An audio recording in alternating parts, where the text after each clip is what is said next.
Carl Bighart has blessed the land of Omega for the last 20 years. I first met Carl 15 years ago with my son Gabriel, whom Carl allowed to build the sacred fire of the Sweat Lodge. Now at the age of 19, my son cherishes that experience, and when I told him I was honored to be introducing Carl tonight, he said, "Way cool," which is really a good thing for a 19-year-old to tell his dad, so I'm thrilled that happened. Carl Bighart's work has been blessed and approved by First Nation elders and teachers and leaders in the Sufi, Buddhist, and Hindu traditions. Carl focuses on a universal path of peace, love, and enduring gratitude. He is a respected ceremonial leader committed to establishing a deeply rooted and grounded relationship with the living earth. Tonight, Carl will tune us to the spirit within. Please welcome Carl Bighart. Thanks. Thank you. Eric was talking just before me up here about creativity, and I walked in the door and I heard him say that if you have a lot of anxiety, it's going to block your voice. Folks, we're in trouble. I can't help, I come to these and I'm always intimidated. I feel like I'm walking the plank at first. But to be here with you is an answer to my prayers. And one must have gratitude in this situation. When we call from our heart with a commitment that comes authentically from the deepest core of our being, where despite all of the flaws, the self-doubts, the compromises, the failure to love. Despite all these things, the universe conspires to create the conditions and the circumstances that a path unfolds before us that leads us to the manifestation of the prayer that we initiated and set in motion from our hearts. And so, at a young age, with deep yearning and commitment, when one witnesses, let's say, the abomination of prejudice. I was born in Alabama. In 1945. It's a long road. And when we yearn to simply to make a contribution to a better world and to the healing of many places in the mind that are deranged and insane. And the consequences of that madness is the destruction we see, the destruction of the earth itself, the obliteration of species, the obliteration of the living mother, and the impoverishment, inequity, disparity growing and growing and growing.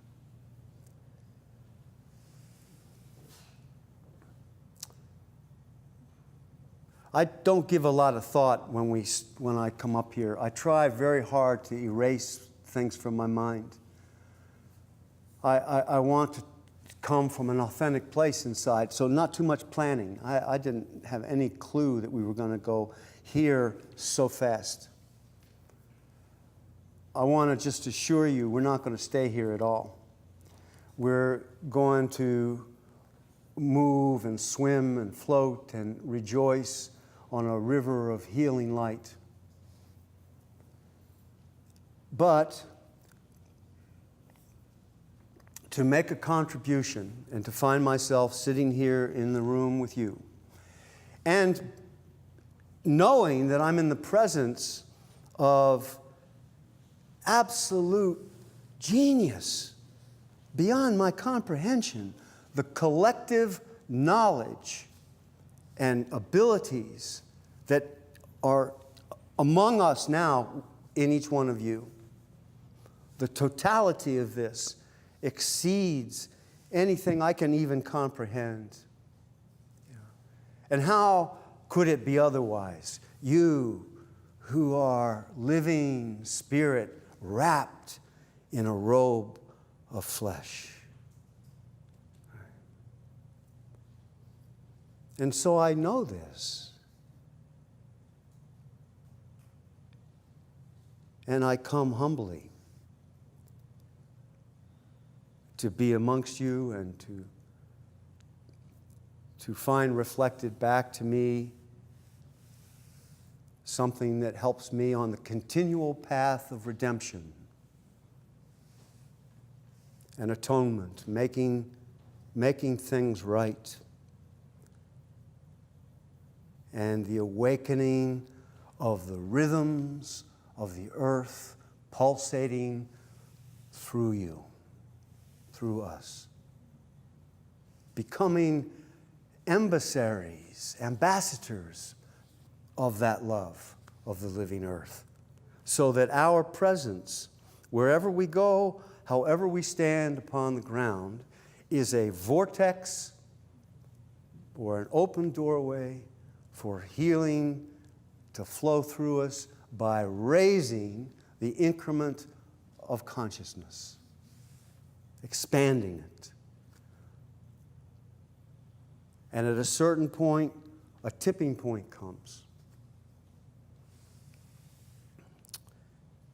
We know that maybe really back in the Carter administration, maybe that was a point right then that if that good man had been listened to, things could have been reversed, or we wouldn't find ourselves here now if that commitment to conservation and the cessation of the rapacious attack upon the planet for the purposes of fulfilling greed, maybe we wouldn't be where we are now. But we all know that we've passed the point of no return in terms of the collapse of the ecosystems. And there's no going back from that with conventional means any longer. And that leaves us with miraculous means. That leaves us with the Spirit in the living flesh awakening to self-awareness and becoming empowered, because that being, each of us in this walk, becomes closely aligned with truth. So there's not discrepancy. So it's so that we slide into truth, because we're not a living contradiction to it. Well, so with this groundwork, I want to start off with this ceremonial gathering with a prayer song, and I'll explain a little bit about it. We seek in this way to become a clean, hollow bone for the breath of Creator to move through us into this world, into time and space. We stand out at night, we behold the stars. Of course, we know that so many of these stars have gone supernova 10, 13, 12 billion years ago. But their light still travels. And when we stand outside gazing at the heavens and the wondrous light, the wonder of the heavens, we behold that light still moving through time and space. So it is with our prayer songs. So it is with the light from your heart. The emanations of your being move through time and space. So we set this song in motion, and we attune ourselves to this ancient prayer. And this beginning song, it is a direction song, and it begins to the west. And in this case, for me, it's a Lakota song, a very old song. And for me, the west, all beginning there, not only is it the place of the renewing, rejuvenating waters, but it's also a place that gifts us with the dissipation of fear in our lives. And all of this is integrated. We move with the cessation of fear. When we move to the north, that helps us invoke and agree to, I'm explaining a little bit, to a deeper commitment to honest introspection. And oftentimes that's extremely painful. I'm 71. I had open heart surgery a little while ago, had a stroke, lost the right side of my body. It's affected my speech a bit. I get confused a little more easily and things like that. There's been this confluence of these events, which I find now that there's a very quickening of revisiting memories. They're just flooding to me, and so many. Why did I think this? I haven't thought about this in 50 years or 60 years, or some of these are going back to when I'm 5, 6, 7 years old. Relations with my parents, this, that, the other thing, other kids. And everything is asking now that I reassess it. And it's excruciating work. But when we are awakening as spirit beings to our nature, you know who I've heard it attributed to a couple different people, but it says we're not human beings seeking a spiritual experience. We're spiritual beings seeking a human experience. So as that spirit awakens, we begin to understand. We've spent a lot of energy with the avoidance of pain, trying to avoid pain and suffering. And we know that even the attempt somewhere deep inside feels false, because how can we move blithely through the daisies, which we can, in the wonder of it all, but without carrying all of the suffering and pain as well. So we come to the knowledge, the understanding that the ecstasy and the sorrow is one circle. It's the same thing, and it reveals itself wherever we swing on that seamless circle. And that we, as awakened beings, stand in the center, and then we can deal with this without identifying with it in the same way as we did before. This song is speaking to all of these things. So the willingness to ruthlessly undergo self-examination, or to have the universe, which it will do and is trying to do all the time, reveal these things to us only so that we can fulfill the prayers that we sent forth and find ourselves contributing in the way that brings us into harmony and balance and satisfies the soul, which experiences deep peace and contentment in this place. So the song says, I turn to the west. It also reminds us this is all things dissolve in this transitory, ephemeral experience. How precious it is. A gossamer dewdrop before the morning sun. Cherish it. The song speaks to this. So we say, okay, we move to the north, the south. We look to the west. There is a presence there. It is called, we call it a grandfather, an aspect of creation. It is gazing at us. It is witnessing us. It is beholding us. Receive it with a prayerful heart. Chekiayo, chekiayo, chekiayo. I pray.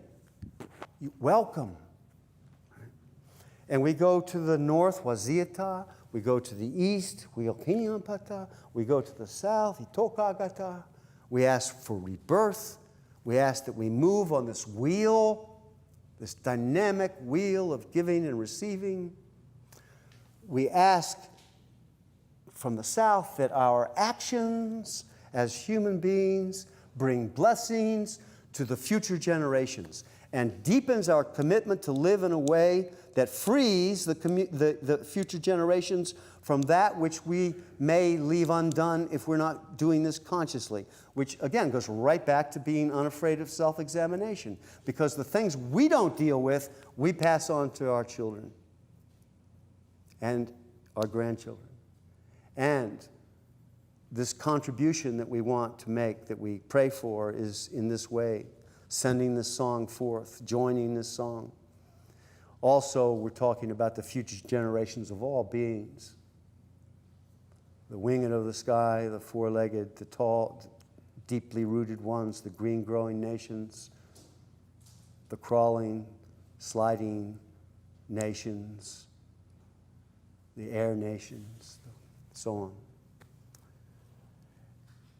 And then the song goes to the heavens, to Wakantanka. The great mysteriousness is beholding us.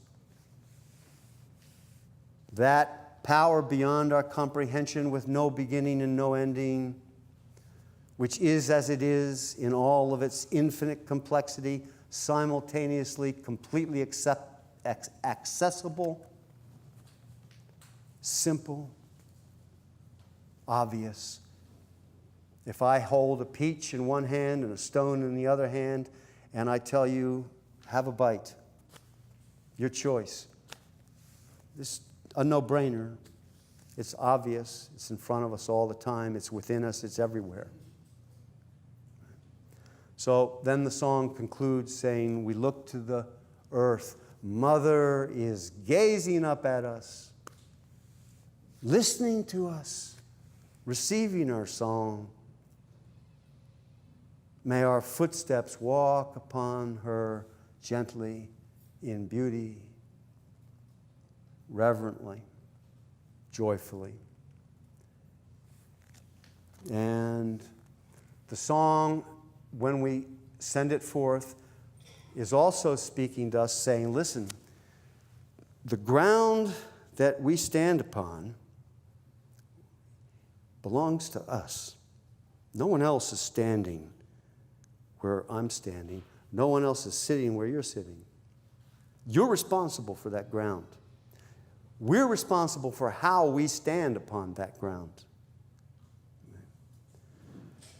And so this song is speaking to that, and it's reminding us that wherever we turn, to our right, to our left, above us, below us, before us, behind us, is the presence. And it all converges in the center and emanates from the center. And so this ancient song is a prayer song. Let it be so. Let the song reside, the vibrations of the song reside in our hearts. Let's send it forth as a commitment of our hearts.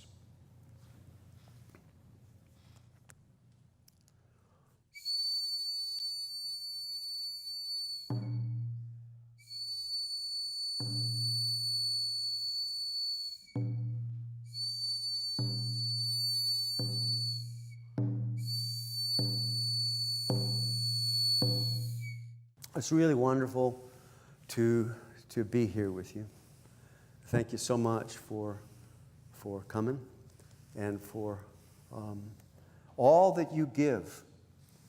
And I know I'm speaking to the choir, so to speak, to all of us, but we all need this. We need to be reflecting back and forth to each other, back and forth to each other, back and forth. Spirit eyes. heart to heart. Learning, being taught. You see, if we seek humility, if we seek to be respectful human beings, we're asking the universe we're agreeing to a program or a curriculum that's designed to bring you into a state of honest, authentic, true humility, sincere gratitude that brings you to tears of wonderment. So the universe is constantly conspiring to fulfill your request or your agreement to come into that kind of alignment and awakeness. And the effort that's working with each one of us has been ramped up because time is precious now. So the universe has no interest whatsoever in wasting your time. I hear many, many prayers, in what I do.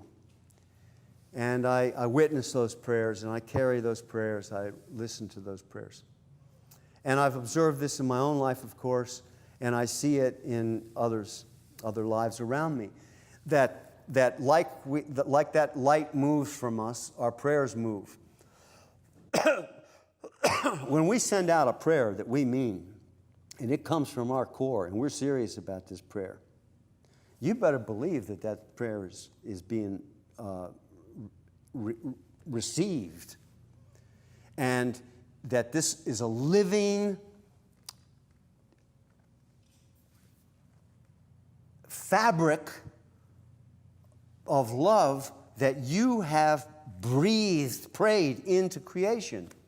Our prayers may take, and I've witnessed this it's continue unfolding. Prayers sometimes will take 30, 40, 50, 60 years. And I watch them working the conditions out. That when certain things of forgiveness, for example, how does the universe conspire to get to all of us very eccentric, powerful beings? And how does it conspire to get us in the right place at the right time when this release can be accomplished? Sometimes it takes a lifetime. And our prayers ask us to nourish them, to feed them, to guard them, to maintain our commitment to our prayers, and to hold the center. So these prayers come back in conditions, in circumstances and conditions that that ask our interaction. It asks that we receive that prayer, that we welcome it in. And I see this in my own life, and I've witnessed it, and I've worked with it, and I see it in so many others, is that the prayer returns home, knocking at our door, asking to be invited in, but we don't recognize it. It's masquerading as something else. And in the welcoming it in, engaging with it, in that action is the humility that we learn, or the reverence, or the gratitude, or the forgiveness that gets accomplished in the actual doing. This can't be hypothetical intellectual exercise and be effective. We have to be, and our demonstration that facilitates bringing healing into the world has to be authentic. It can't be a contradiction. And of course, especially the children, recognize that. If we're not walking our talk, if we're not demonstrating our truth in the way that we hold the ground that we stand upon.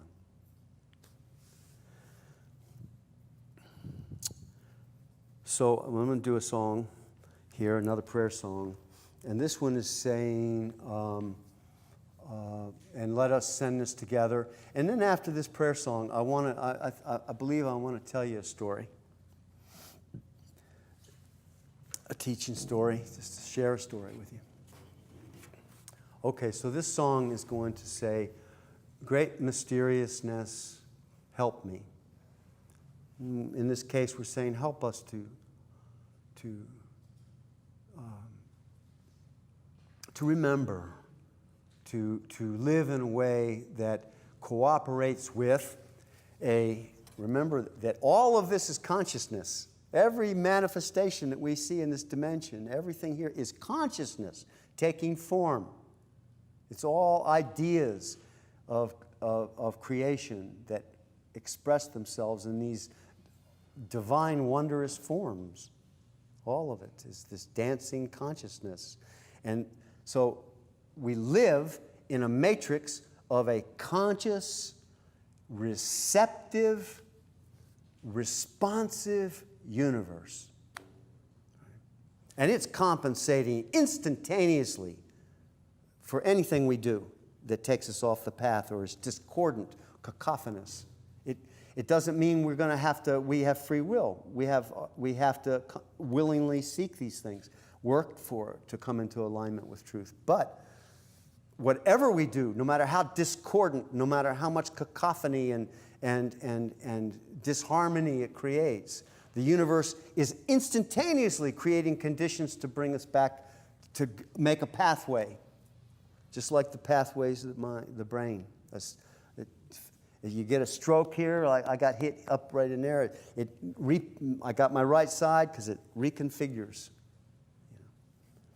And we look at a square foot of soil. There might be 200,000 life forms in that square foot of soil, all working in concert to fulfill the purposes of life. Everywhere we look, there's an intelligence that's so vast that that it's incomprehensible, and we conveniently pretend that we're in some absurdist drama waiting for Godot, and everything's disconnected, which is preposterous. Nothing demonstrates that that's so.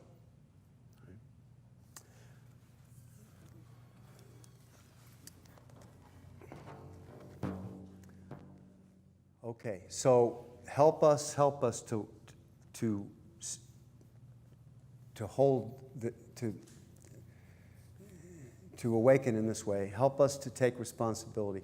Help us, because I suffer deep inside. I suffer, and as spirit beings, we can do this without being so afraid of it. Yes, I suffer. I suffer every day at witnessing what's happening. I suffer for the things within me that are out of alignment. But the word suffering, maka kejelo, also has an implication. Maka means earth.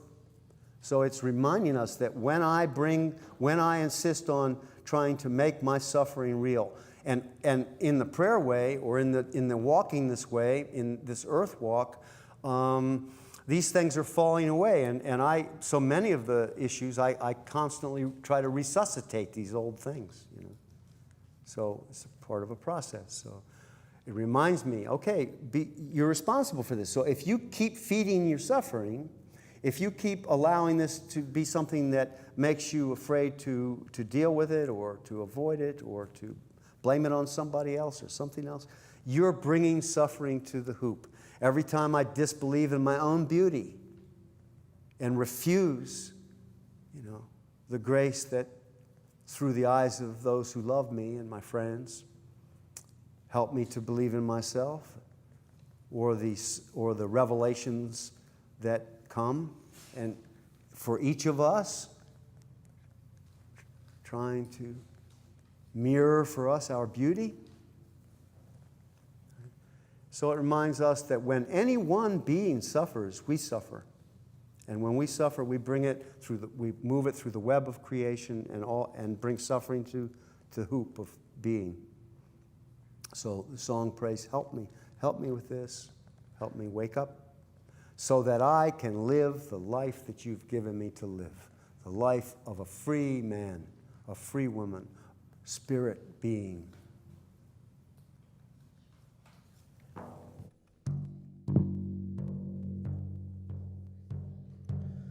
Waka tonka tonka shila o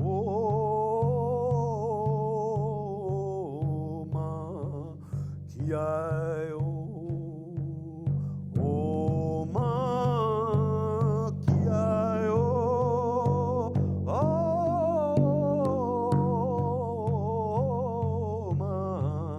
kiai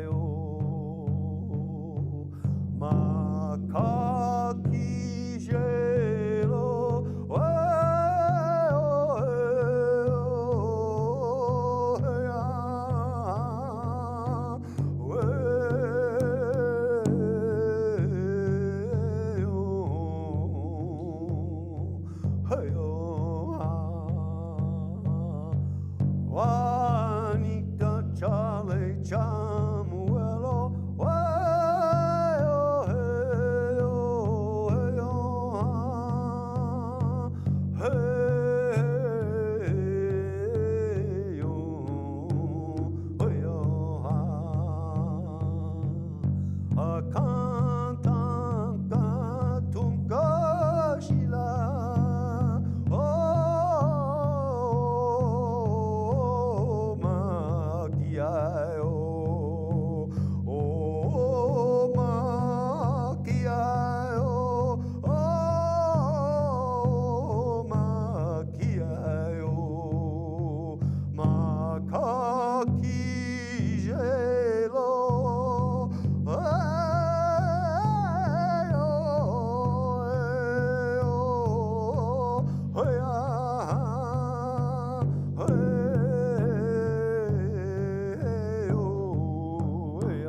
Juanita Charlie Chamuelo,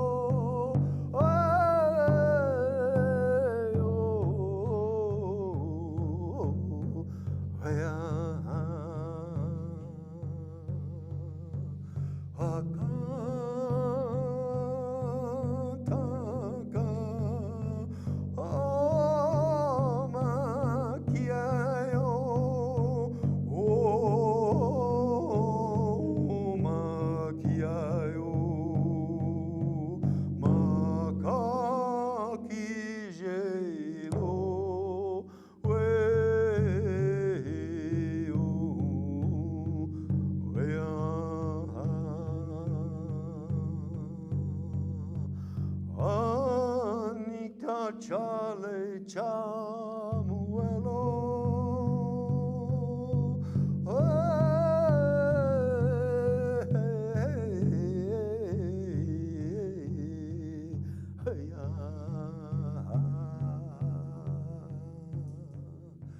Wakantanka,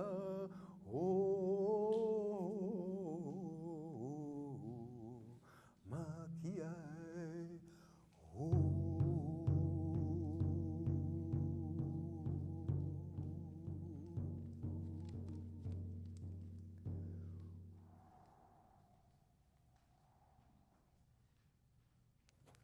Pilamia.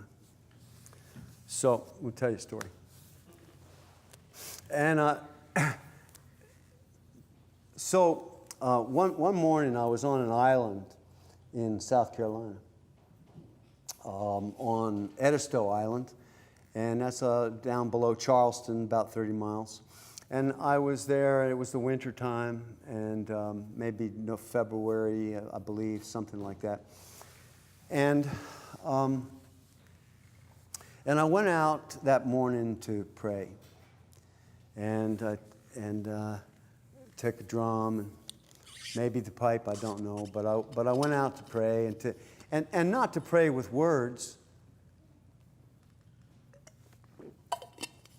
not to clutter everything up with words, but to pray with my heart, to pray with my eyes, to pray with the feeling of the sand on my naked feet, to rejoice in the burgeoning light. And And so I went out around 3 in the morning, something like that. And it's, you know, when I get it together to do that, it's always such a wondrous time. The silence is so deep, isn't it?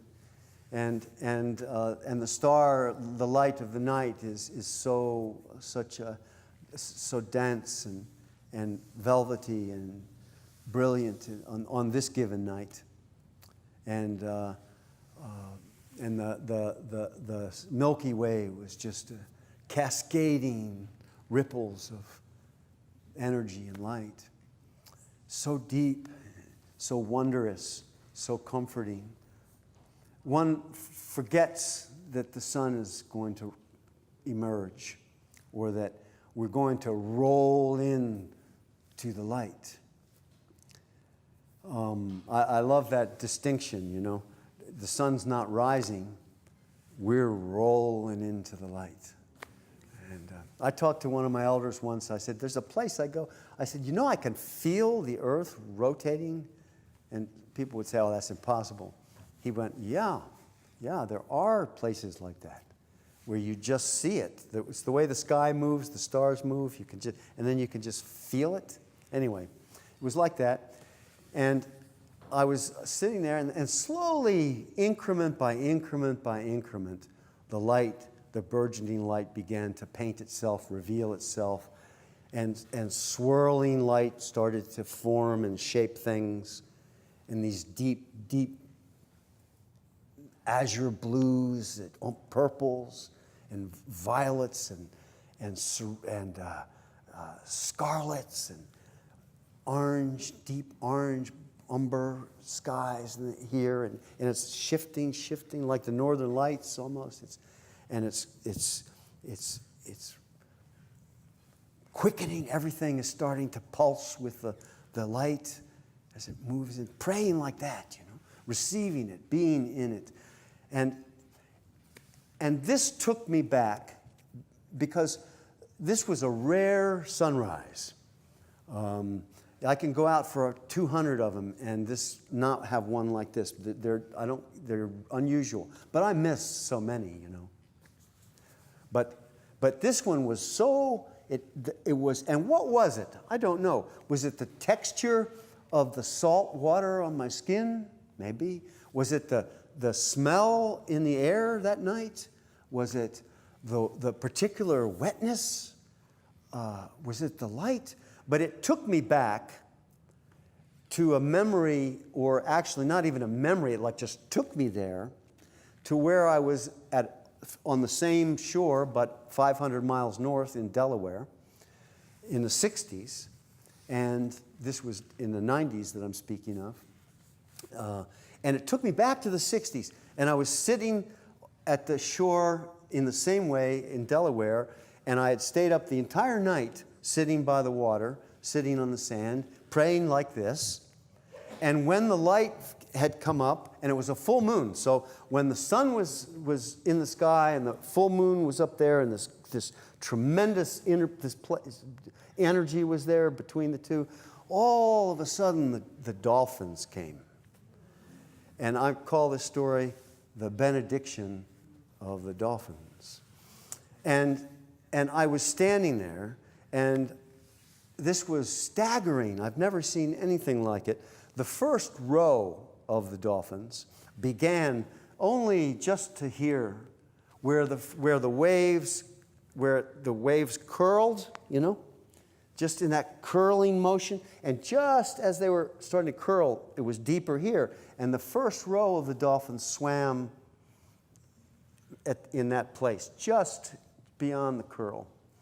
And then there was another row, maybe 10 feet away, and then another row, maybe about another 10 feet away, 5, 6, 7 feet, something like that.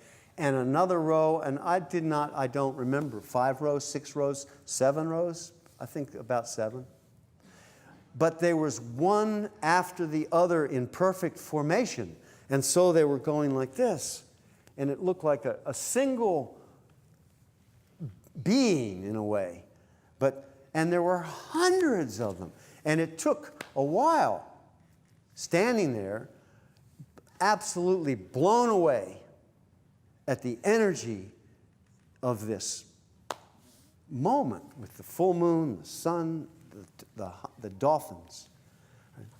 And of course, I had every fiber in my being wanted to jump in that water with them. But I didn't. And here's an interesting thing, which took me a long time to figure this out, or to notice it, and observe it and go, huh, how about that? It's deep teaching. So I was frightened at that moment. It was overwhelming, and I didn't go in the water. And decades went by, and all of that time, I had used this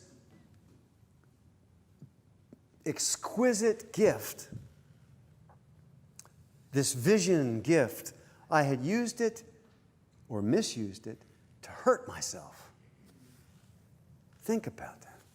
I focused on what I called or thought was fear. I was afraid to go in. It was too much for me. And it was a stain in a tear in my being somehow. And it festered there, really, all these decades. It hurt. I regretted, a deep regret and a judgment. Strange. But I came to realize later is, wait a minute, these dolphins were in ceremony. If I've ever seen dolphins in ceremony, it was that morning. And how rude would it be, for some clumsy, self-absorbed human being to jump in the middle of this and screw this thing up or affect it, and then they had to deal with a human, doing this rude behavior. Anyway, so here I was 30 years later or something thereabouts. Yeah, about 30 years later, and I'm sitting on the same ocean shore, but down in South Carolina now, and that morning is right there, and so I'm two places that all becomes like one place.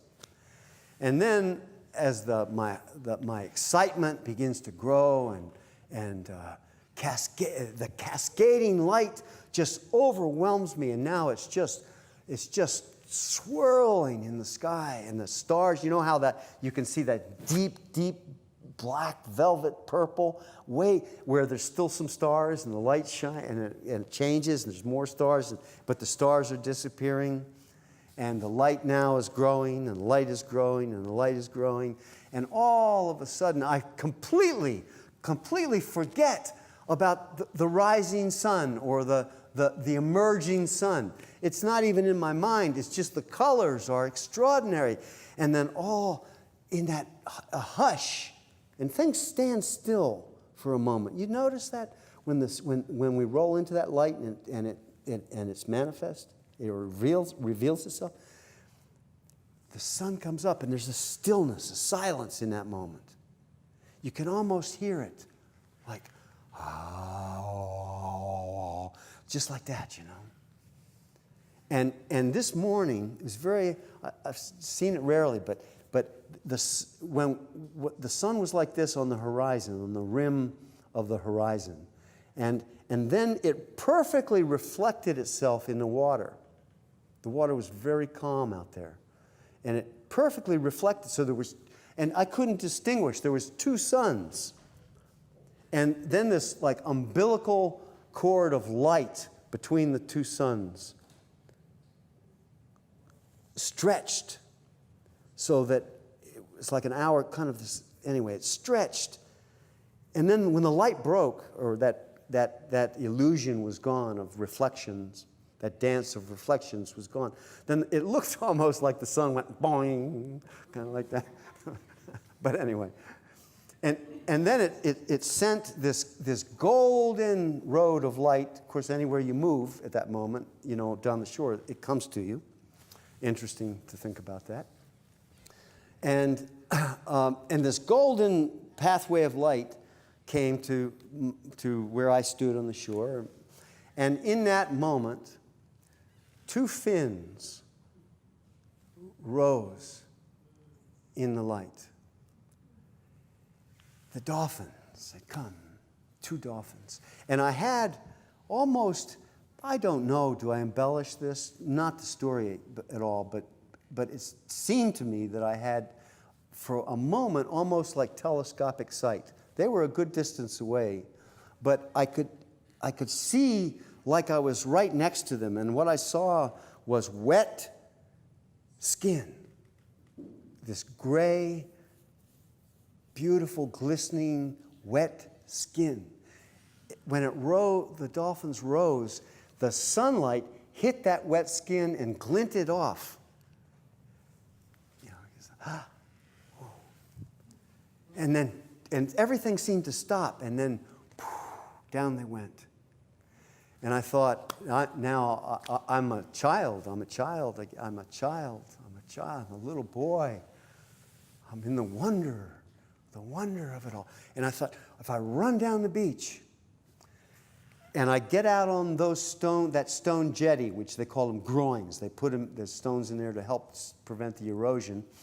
And if I get on those rocks out there and I get to the end, and my timing is good and things are fortuitous, they may rise right in front of me again, and this time I'll be a lot closer to them.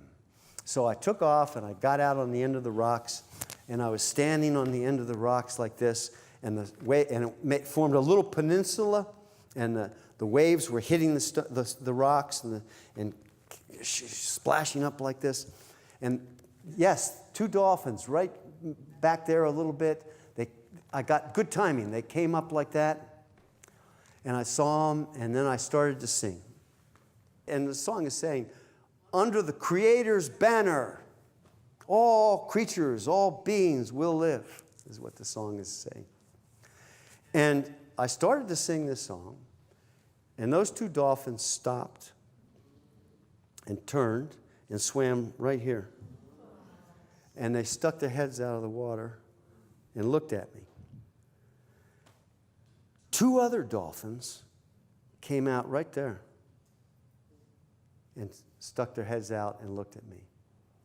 Three other dolphins came out right here and stuck their heads out, and all seven dolphins were looking at me. I only saw the two, but there was obviously more in the water. And they all came. And then, as I continued to sing, they started to dance. And they soared out of the water. They spun, they dove, and they just danced. And the song went on, and they danced. And when the song was finally over, they lined up in a perfect formation, interesting, and went out to sea, and at the same time, simultaneously, all of them went down. And we're gone.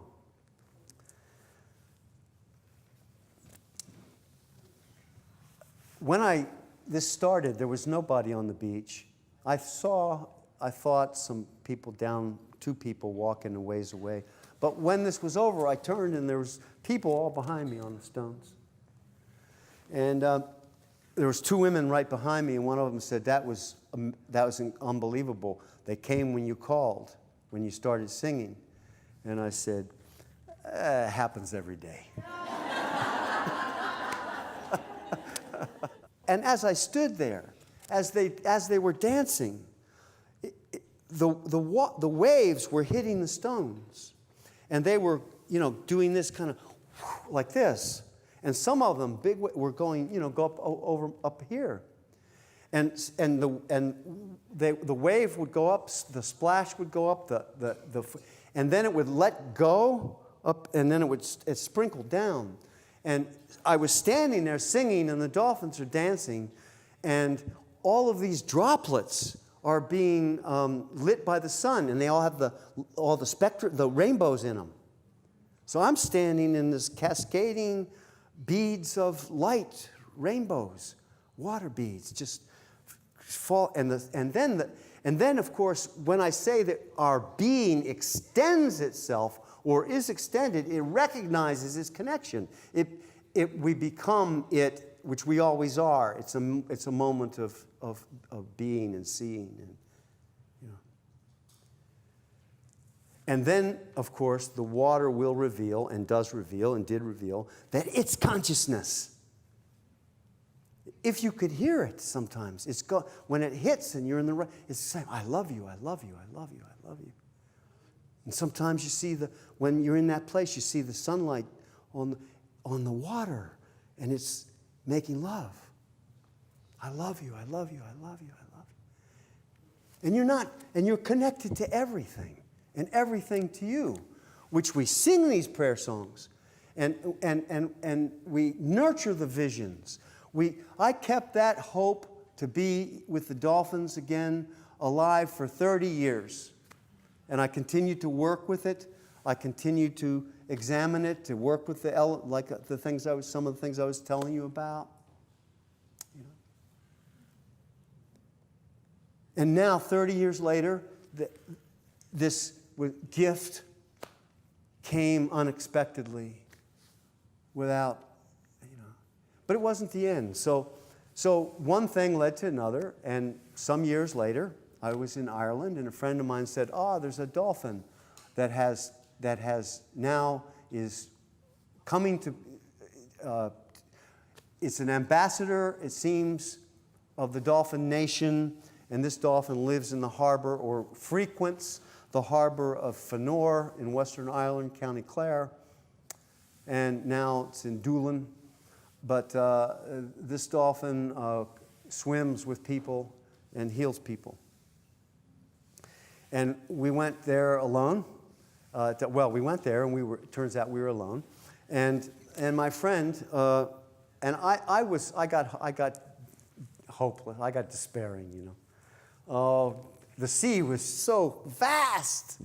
So, you know, it's like, and how the dolphin wasn't there, and then she went and took 2 stones and started clicking them together. Now I thought, wait a minute, if they were underwater maybe, but they're just here. But then how did those dolphins, how did they even know when they came and started dancing?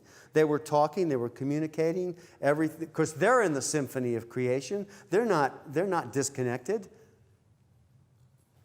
You know, of course they could receive, and we're talking, and we're all part of it. And I got included there. Spirit lifted me up, took the blinders off, gave the gift, gave the revelation. So anyway, she started clicking these stones together, and I thought, well, I don't see how this. And all of a sudden, way out, this dolphin just explodes out of the water, and then comes back down and moving fast, coming right toward us. We have our bathing suits on. It's frigid water, but it didn't matter. And that dolphin comes into a cove right like that. I slid into the water and found that I was sitting on a natural rock chair, that just so that when the waves were coming, I had a back, you know, and so I could stay in place and rock with the waves. And the Irish call her Mara, that means sea. And she swam right in and put her nose in my belly button, you know, and she was huge. I think, you know, she's much bigger than I thought, and you know, and you're holding this being, and then swam with her, and she turned, and she'd pull you, and you turn upside down, that white belly, and you just hold it and pet her, and slide on her, and she just healed us up. I went another time and I didn't go in, I just watched. There were a lot of people there, and I just watched what she was doing. And every person, when they climbed out of the water, when their foot left the water, she came up with her nose and went like that on the bottom of her foot, on their feet. And I looked in their eyes, and what I saw was that she had her loving acceptance of each human that swam with her was of such impact and truth,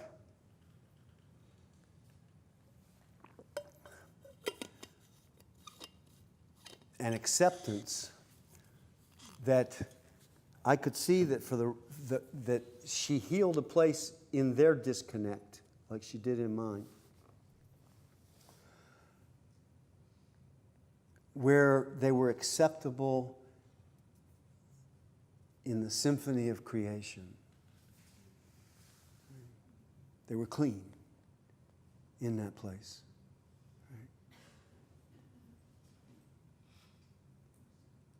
Not fearful, not destructive, benign. And that moment for each one of those humans and all that have been through there will be a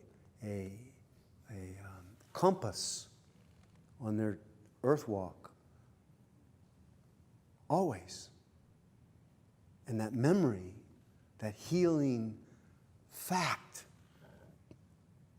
that healing experience will be a sustenance to them for the rest of their lives, as to me. And finally, one last moment about this conclusion of this part of the story.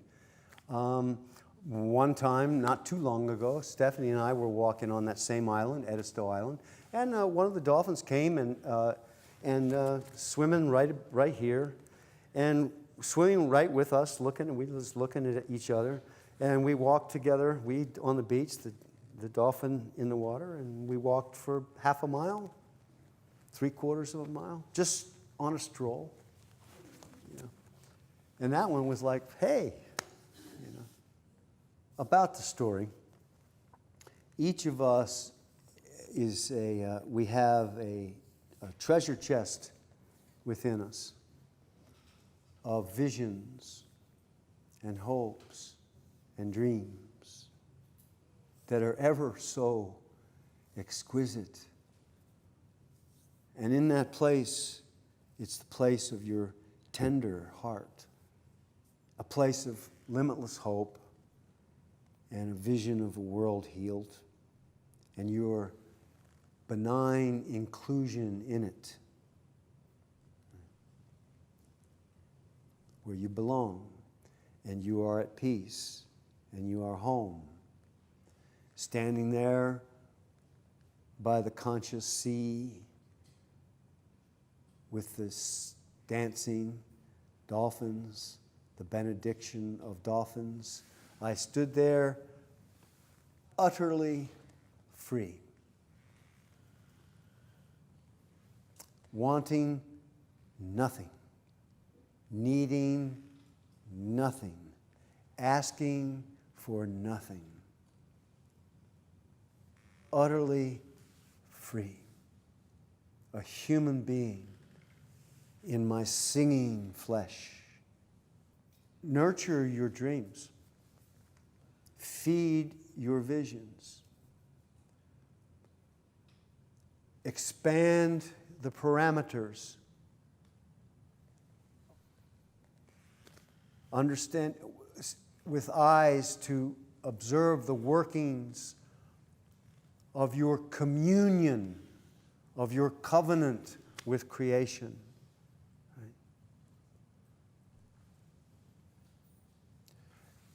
Another thing about this is that now many of you will have had experiences where you were in essentially the same place that I'm talking about for me, and these things are ongoing.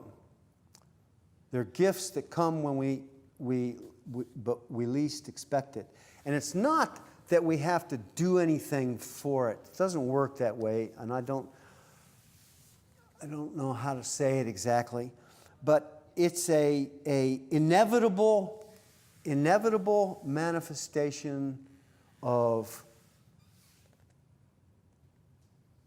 the vastness of your spirit being. I mean, when my dad crossed over, one of the conversations we had was, as a son, you know, I said, gosh, I want so badly to go with you in that moment. You know, I said, I wish I could. I'm not ready. I mean, that's not happening. But yeah, okay, so here, one last story. Well, okay, just to tie it in. Let me see where we're at. Okay. So my dad, he was a doctor. He was a physician, one of my great teachers, and maybe my greatest teacher. But we had a hard relationship. But anyway, that was a great teaching as well. But mysticism, not a chance. And I asked him one time, I said, yeah, but have any miracles happened when you were, you know, somebody was dying, and then he allowed us to tell, yes, there were a few unexplainable things, and told me about them a little bit, but you know, he was the kind of guy, he took me when I was 11 years old to see an autopsy, you know, a full, complete autopsy. That was quite an experience. But what I came away with was that death doesn't exist. But that's another story. So I called home, I called home. I was talking to my sister, and she said, "Did you know that Dad had a vision?" And I said, "What?" And she said, "I said, tell me, what do you mean he had a vision?" And she said, "He had a vision, and you call him; he'll tell you about it." So I called home, and Dad picked up the phone, which was rare. And I said, "So, what's this vision business?" And he goes, "Oh, yeah, Carl, I had this vision." And I went, "Really? Okay." And then Mom gets on the phone. "Oh, no, not this vision stuff again." And he goes, "Lucille, I had a vision, and if I didn't, I would have woken up twice, not once." And she went, "Well," he said, "please." I said, "Mom, how about letting Dad tell me about his vision?" She said, "Okay, but it's just silly." I said, "All right, tell me your vision." And he goes, "Oh, yeah, okay." So he said, I was at Edisto on the island, and I was sitting by the window there where I read, and I fell asleep. And when I woke up, once, Lucille, he says on the phone, not twice. He said, I woke up, and there was a being floating in the room, in the air. And he was in a tunic, like an ancient patriarch. He looked like an ancient patriarch. And he was in a tunic. And he was gazing out to the sea. And he had long hair and a beard. And he said, he was the most beautiful human being, being that I've ever seen. And all I know is that I want to talk to this guy. And he said, he was in the room, but at the same time I could see through him. He was translucent, but solid, if you can understand that. And I said, yeah, I got it. And then he said he faded out.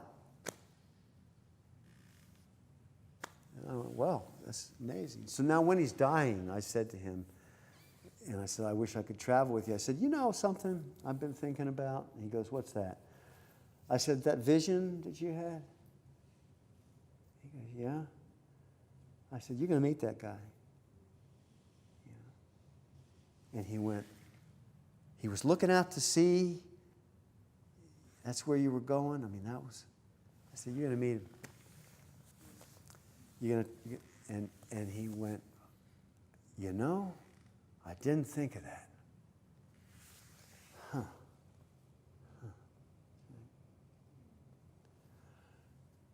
I said, well, again, I wish I could go with you. But, Dad, it's going to be amazing. You know, it's going to be incredible. The things you're going to see, the things you're going to know. And I need your help in the Sweat Lodge and other things. So when you got time, and my elders have been talking to me about this and everything. Yeah, We can't help you anymore. Our body on this side very much. Our bodies are shot. We're played out here. We're crossing over. We're not going anywhere. It's all happening here right now. I've been told, they say, we're going to give you a lot more help from the other side than we can now. Right? We've got a lot of work to do. The elder who said this became my mother, and she said, oh, one of her visions, she said, so we're walking to the light. We're on the golden road. We're going to the light, to the presence at the end of the road. We're merging into it. We're going into it. On either side, it's like Dante's Inferno, or Purgatory, both. It's like on either side, it's people raping each other, killing each other, stealing from each other, destroying everything. As we move on the road, a host, we move a host going to the light. We reach out and we pull up anyone who wants to join us on the road. But we do not get off the road. We stay on the road. Once we've gone to the light, we'll come back and we'll take care of all those that have been left behind. And we walk on the golden road. The powers of greed snap at our heels. The ending is uncertain. Now is the time, she says, for all beings to choose the path of unconditional love. It's from your love, from our love, that the benediction of the dolphins is like breathing. Love this earth. Cherish this life. Love one another.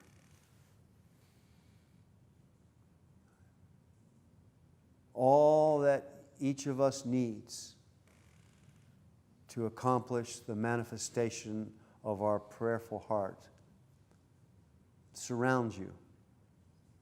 Each one of you travels surrounded by the directions, held in beauty. A spirit nation walks with you. You are being assisted in every way possible. And when these things come, such as the benediction of the dolphins, when these surprises, which are these visions, these revelations, these and it's inevitable, you understand, that as we have these moments that I've been talking about earlier, of where we come into alignment, these things are inevitable. A note of caution on this is that it's always important to, and I have wonderful times sometimes where I was in the Netherlands and I was talking about this, but in this case I was telling a story about an ancient tree that was is a grandfather to me. And I was, and it was a late night. I kept talking late, and he got up. He said, "I've got to leave. Thank you, but the last train is taken off for where I got to go to the platform." So he left, and he came back, found me somewhere else in Amsterdam or somewhere. I thought it was in Rotterdam, and he found me, I think, in Amsterdam. And he said, "I came back. I had to tell you what happened after I left. I'm the guy who got left to catch the train." I said, "Yeah, I remember." And he said, "Okay, I had to tell you this. When I left, I went to the train station, and I was the only person there. And there was a lot of wind, which is normal in Holland. You get a lot of wind there. And he said, I was watching all the branches of the trees and the leaves, undulating with the wind. And then all of a sudden I started to get goosebumps, and everything started to get strange. And I didn't feel like I was exactly in my body anymore. And then I noticed that the tree that I was standing right next to, that the branches on that tree, and he said, and I heard your voice inside my head from the talk that you just gave, and you said, when you're walking through the forest, take time once in a while to shift your focus. You're looking at the trees. Don't forget the trees are looking at you. He said, I heard you say that. And all of a sudden, I looked at the branches next to me, on the tree next to me, and they were all flowing opposite the wind. Just these branches right here. And then he said, when I saw that, I knew the tree was talking to me. And then what you said would happens, which is you called it the shift, happened to me. And by the way, you're absolutely right. I will never be able to tell another human being about it in words.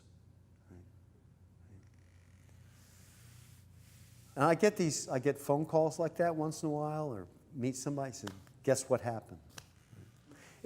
So these things are inevitable as your heart, right? As you see and live with seeing with the eye of the heart.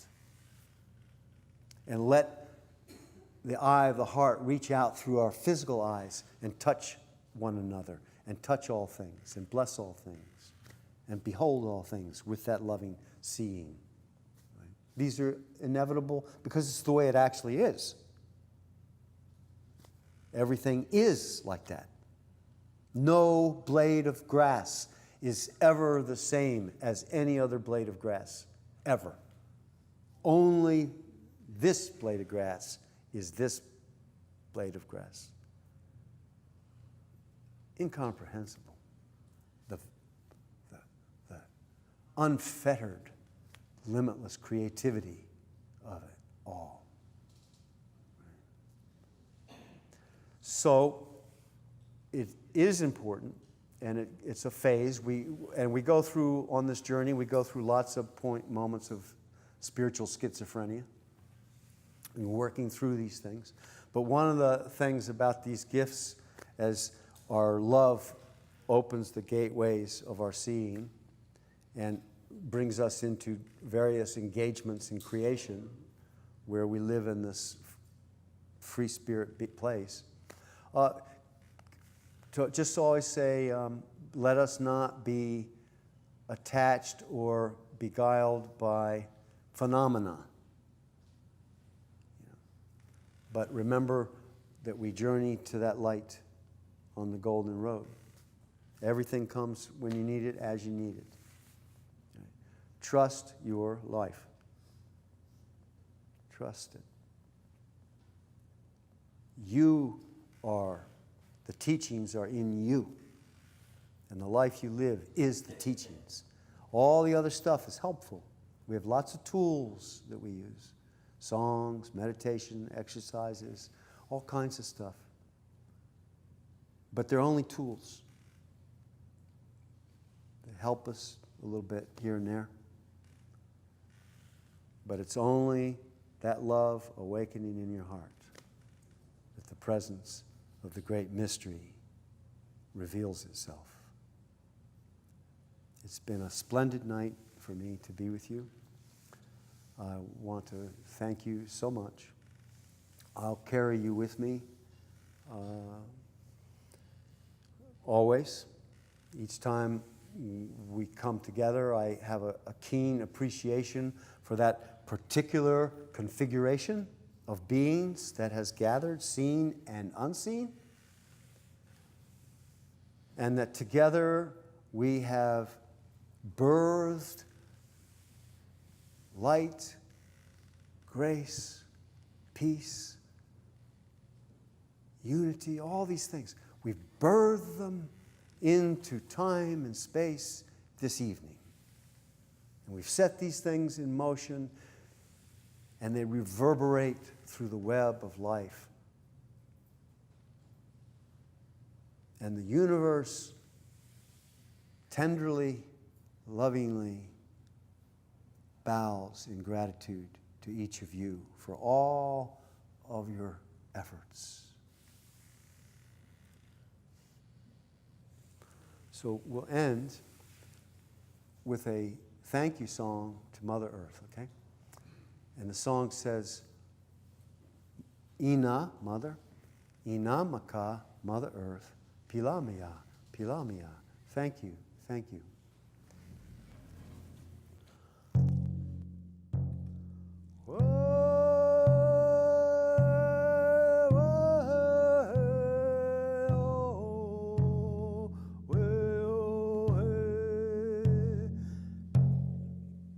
I go through it once. It's very, very, very easy. And please join. It'll just come. It's very easy.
Om Gate Gate Pada Gate Pada Samgate Bodhiswaha.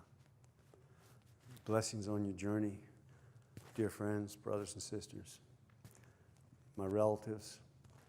Aditya Hridayam Punyam Sashatru Binashanam. All evil vanishes for those who keep the sun in their hearts. Pilamia. Thank you.